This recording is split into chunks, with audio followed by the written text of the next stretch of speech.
ভারতের কয়েকটা মিডিয়া যেমন রিপাবলিক সহ আরও কয়েকটা মিডিয়া, এই মিডিয়াগুলো দেখলে মনে হয় এই মিডিয়াগুলো যখন সংবাদ প্রচার করে, মানে যারা সংবাদ প্রচার করে এই মিডিয়াগুলোতে, এদেরকে দেখলে মনে হয় ওদের দেশে পাগলের কোনো ট্রিটমেন্ট হয় না।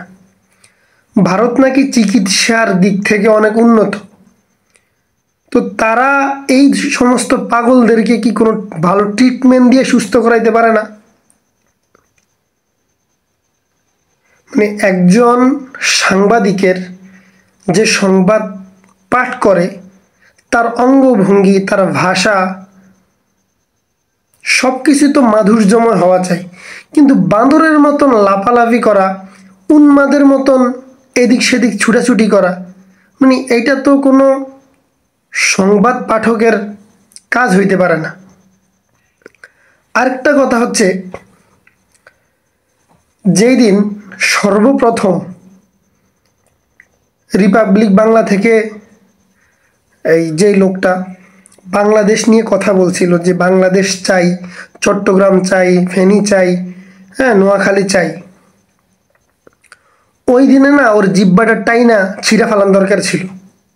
কারণ একটা স্বাধীন দেশের বিরুদ্ধে কিভাবে তারা এত বড় কথা বলতে পারে?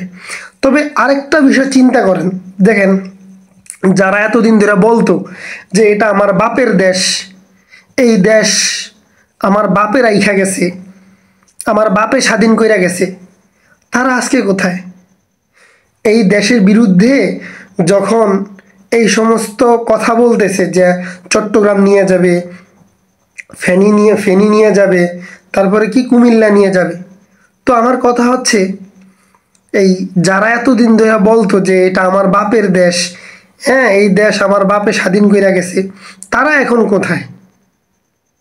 আপনি তাদেরকে দেখেন, তারা এই দেশের মানুষকে খুন কইরা ওই দেশে গিয়ে বড় বড় রোস্ট খাইতেছে। একটাবার ভাবা যায়, চিন্তা করা যায়? হ্যাঁ না, মানে লজিক্যালি একটু চিন্তা করেন, মানে কেমন না যে এতদিন ধরে যারা বলছিল যে এটা আমার বাবার দেশ, হ্যাঁ এই দেশকে আমি ভালোবাসি, এই সেই বক্কর হাংতাং, এগুলা যাদের আমাদেরকে যে বুঝাইছে, তারা মানে তাদেরকে তো এখন এই এই সমস্ত মিডিয়ার বিরুদ্ধে কথা বলতে দেখি না। একটা স্বাধীন দেশ, সার্বভৌমত্ব দেশের বিরুদ্ধে যে এইভাবে কথা বলতেছে, তো তাদেরকে তো এখন তাদের বিরুদ্ধে কথা বলতে দেখতেছি না। অথচ তাদের কত বড় বড় গলার আওয়াজ ছিল, খেলা হবে, এই হবে সেই হবে, আমার বাপের দেশ, এই হইছে সেই হইছে। এখন মানে এখন তাইলে তারা কোথায়? আপনি আপনার দেশকে ভালোবাসেন কি বাসেন না, আপনার ভিতরে দেশপ্রেম কতটুকু আছে, এটা মুখে মুখে বললে তো দেশপ্রেম হয়ে যায় না যে আমি আমার দেশকে ভালোবাসি। মুখে মুখে বল, অথচ ভারতের মিডিয়াগুলো, সাংবাদিকেরা এই দেশের বিরুদ্ধে কথা বলতেছে, এই দেশকে নিয়ে যাওয়ার জন্য কথা বলতেছে। এইরকম একটা পরিস্থিতিতে সেই খুনি ওই দেশে বৈশা বৈশা রোস্ট খাইতেছে, ওই দেশের সরকারের ছায়াতলে আছে, কোনো কথা বলতেছে না।